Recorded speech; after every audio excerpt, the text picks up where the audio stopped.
यदि गन्ने की बढ़वार कम हो रही है तो गन्ने की बढ़वार को हम तेज़ी के साथ कैसे बढ़ा सकते हैं, कैसे बूस्ट कर सकते हैं, जिससे कि हमारी लंबाई में कोई कमी ना आए, वजन में कमी ना आए और इसके साथ साथ बढ़वार लगातार होती रहे। क्योंकि किसान साथियों जून का महीना चालू हो चुका है और अगले महीने से फिर बरसात होनी शुरू हो जाएगी और फिर जो हम गन्ने के अंदर उतनी लागत नहीं लगा पाएंगे बरसात के समय पर।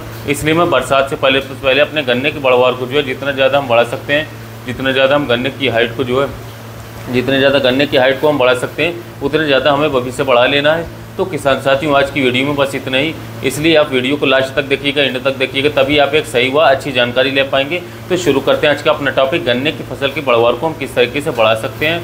तो किसान साथियों इसके लिए मैं आज आपको 2 से 3 स्प्रे के बारे में बताने वाला हूँ, स्प्रे कॉम्बिनेशन के बारे में बताऊंगा। यदि इन स्प्रे के कॉम्बिनेशन को आप सही तरीके से अपने गन्ने की फसल के अंदर उपयोग में लाते हैं और अपने गन्ने की फसल की समय से सिंचाई करते हैं, निराई गुड़ाई करवाते हैं, देखभाल करते हैं, तो आपकी गन्ने की फसल की जो हाइट है, जो रुक चुकी है, वो जो धीरे से चल रही है, वो लगातार बढ़ने चालू हो जाएगी और आपकी गन्ने की फसल की जो ओवरऑल उत्पादन है वो भी काफ़ी तेज़ी के साथ होगी। किसान भाइयों इस स्प्रे का उपयोग करने से पहले मैं आपको बता दूं कि आपको अपने गन्ने की फसल के अंदर यदि कोई खरपतवार है तो उन खरपतवारों को बिल्कुल भी खत्म कर देना है और अपनी गन्ने की फसल की सिंचाई या तो पहले कर लें या फिर सिंचाई आपको तुरंत ही बाद में करनी होगी। क्योंकि मान लीजिए यदि आप आज अपने गन्ने की फसल के अंदर स्प्रे करते हैं तो आपको कल की डेट में यदि आपने खेत में सिंचाई अवश्य करनी चाहिए और यदि आप सिंचाई को 2 से 3 दिन के लिए पेंडिंग में डाल देते हैं, 2-3 दिन नहीं करते हैं, तो स्प्रे का जो असर होता है वो उल्टा आपकी फसल पर दिखाई देकर रिएक्शन कर सकता है। आपकी गन्ने की बढ़वार बढ़ने की बजाय रुक जाएगी और फिर आपको काफ़ी ज़्यादा भारी मात्रा में नुकसान हो सकता है। तो किसान साथियों पहले आपके गन्ने की फसल के अंदर स्प्रे मार दें, फिर उसके अगले दिन आपको तुरंत ही सिंचाई करवा देनी बिना समझे। यदि आप पहले पानी दे चुके हैं, यदि आपने आज सिंचाई कर दी है तो आप कल या परसों की डेट में अपने गन्ने की फसल के अंदर जब खेत में घुसने लायक हो जाए तो एक स्प्रे लगा देना है। एक बात का ध्यान दीजिएगा, जिस खेत के अंदर आपको स्प्रे करनी है उस खेत के अंदर पानी की आवश्यकता थोड़ी ज़्यादा पड़ती है, क्योंकि स्प्रे तुरंत ही असर दिखाता है। 2 से 3 दिन के अंदर आपके खेत में असर दिखना चालू हो जाता है, इसलिए आपको समय समय पर पानी लगाते रहना है। जो फर्टिलाइज़र हम नीचे डालते हैं किसान साथियों, उसमें यदि हम एक पानी थोड़ा डिले कर देते, देरी कर देते, तब भी कोई दिक्कत की बात नहीं है। यदि हम स्प्रे कर रहे हैं तो स्प्रे करने के बाद हमें पानी की आवश्यकता थोड़ी ज़्यादा होती है। इसलिए किसान साथियों यदि आप इस स्प्रे का प्रयोग करते हैं तो आपको अपने खेत के अंदर पानी की आवश्यकता तो कुछ ज़्यादा ही पड़ने वाली है। इसके बाद आप पानी का विशेष ध्यान रखिएगा। अब मैं आपको टॉनिक बता दे रहा हूँ किन किन टॉनिक का उपयोग करके अपने गन्ने की फसल के अंदर स्प्रे करना है, जिससे कि ये गन्ने की बढ़वार लगातार होती रहे। तो किसान साथियों सबसे पहले आपको लेना है NPK 20-20-20 और इसकी मात्रा किसान साथियों आपको लेनी है 1 किलोग्राम प्रति एकड़ के हिसाब से।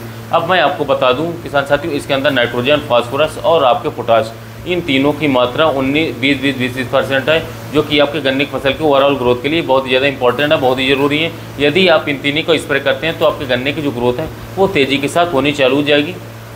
किसान भाइयों इसके साथ आपको बात कर लें तो दूसरा लेना है, वो लेना है सागरिका।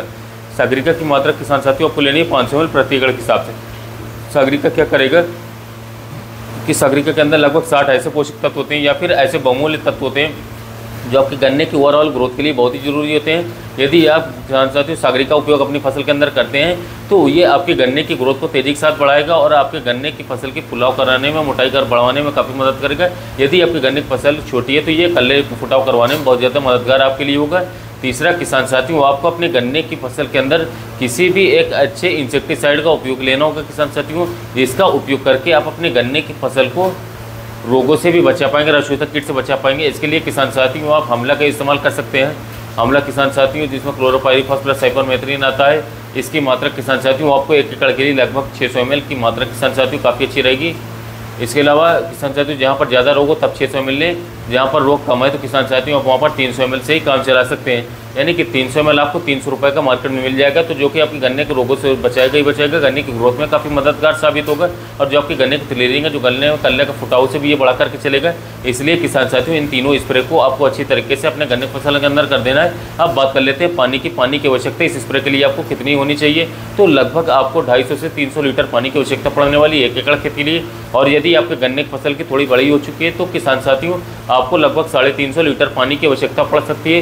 किसान साथियों इसके अंदर यदि आप चाहें तो 1 से 1.5 किलोग्राम यूरिया भी ऐड कर सकते हैं, कोई खास ज़रूरी नहीं है।